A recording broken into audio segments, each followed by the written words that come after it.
Drones మానవరహితంగా ఉంటూ శత్రువు దేశంలో చీమ చిటుక్కుమన్నా కనిపెడుతూ శత్రువుల యుద్ధ మోహరింపును మాతృదేశానికి చేరవేస్తూ శత్రు దేశం తలపైనే 35,000 అడుగుల ఎత్తులో సైలెంట్గా తిరుగుతూ శత్రువుల సంభాషణల్ని వింటూ వాళ్ల కదలికలన్నింటినీ రికార్డ్ చేస్తూ కంట్రోల్ రూమ్కి పంపిస్తూ అత్యవసరమై తప్పనిసరైతే తన అమ్ముల పొదిలో ఉండే క్షిపణులతో దాడి చేయడానికి సిద్ధంగా ఉండే ఆధునిక యుగంలో అద్భుతమైన బ్రహ్మాస్త్రమే డ్రోన్. ఈ డ్రోన్లలో అత్యున్నతమైన ఫీచర్స్ తో కలిగిన హెర్మెస్ 900 డ్రోన్లు ఇజ్రాయెల్ కు పంపబడ్డాయి అని వార్తా సంస్థల కథనం. ఇవి హైదరాబాద్ లోని ప్రైవేట్ ఫెసిలిటీ సెంటర్ లో మ్యానుఫ్యాక్చరింగ్ చేయబడుతున్నాయి. హెర్మెస్ 900 డ్రోన్లను పాలస్తీనాలోని రఫా అనే అర్బన్ ఏరియాపై దాడి చేయడానికి ఇజ్రాయెల్ వాడుతోందని యుద్ధ విశ్లేషకులు అంటున్నారు. పాలస్తీనాలో ఈ రఫా ప్రాంతం జనసమ్మర్దం ఎక్కువగా ఉండే రద్దీ ప్రాంతం. ఈ ప్రాంతంలో ఇంటెలిజెన్స్ పనులకు మరియు దాడులకు ఉపయోగించేందుకు ఈ హెర్మెస్ 900 డ్రోన్లను వాడనుందన్న సమాచారం ప్రపంచంలోని యుద్ధ విశ్లేషకులను ఆశ్చర్యపరుస్తోంది. భారత్ అంటే పూర్వకాలంలో ఎవ్వరి విదేశీ విధానంలో వేలు పెట్టని దేశంగా పేరు పొందింది.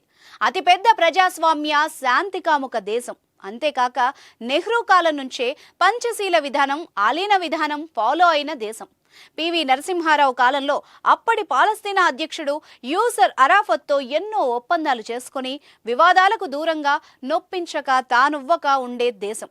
ఇప్పుడు యుద్ధ సమయంలో ఇజ్రాయెల్కు ఈ డ్రోన్లను అందించడం, ఈ డ్రోన్ల వల్ల ఏ ఒక్క పాలస్తీనా పౌరుడు మరణించినా అది భారత గౌరవానికి భంగకరం అంటున్నారు యుద్ధ విశ్లేషకులు. ఏది ఏమైనప్పటికీ అక్టోబర్ 7న హమాస్ తీవ్రవాదులు ఇజ్రాయెల్ పై దాడి చేసి ప్రజల్ని హింసించి క్రూరంగా చంపేసి యువతుల్ని రేప్ చేసి చిన్నపిల్లల్ని వృద్ధుల్ని బందీలుగా తీసుకుపోయి అమానవీయంగా ప్రవర్తించినప్పుడు ప్రపంచంలో ఆ సంఘటనను ముందుగా ఖండించి ఇజ్రాయెల్కు అన్ని విధాలుగా సపోర్టుగా ఉంటామని బహిరంగంగా ప్రకటించింది మన ప్రధాని మోదీనే. రక్షణ రంగం ఒప్పందాలు వ్యాపార లావాదేవీల పరంగా చూస్తే భారత్ మరియు ఇజ్రాయెల్ల మధ్య చాలా కాలంగా రక్షణ రంగంలో ఏటా $1 బిలియన్ పైగా లావాదేవీలు జరుగుతున్నాయి. ప్రస్తుతం హైదరాబాద్లో మేక్ ఇన్ ఇండియాలో భాగంగా అదానీ ఎల్బిట్ వెంచర్ ద్వారా తయారు చేసిన ఈ డ్రోన్లను కిల్లర్ డ్రోన్స్ అని కూడా అంటారు. ఈ హెర్మెస్ 900 డ్రోన్లు 30 గంటలకు పైగా గాల్లో ఉండగలవు. మోదీ నాయకత్వంలో భారతదేశం ఇజ్రాయెల్కు మరింత దగ్గరైంది. ఈ మధ్య కాలంలో న్యూఢిల్లీ ఇజ్రాయేలీ ఆయుధాలను అత్యధికంగా కొనుగోలు చేస్తోంది. ఇది సంవత్సరానికి $1 బిలియన్ కంటే ఎక్కువ.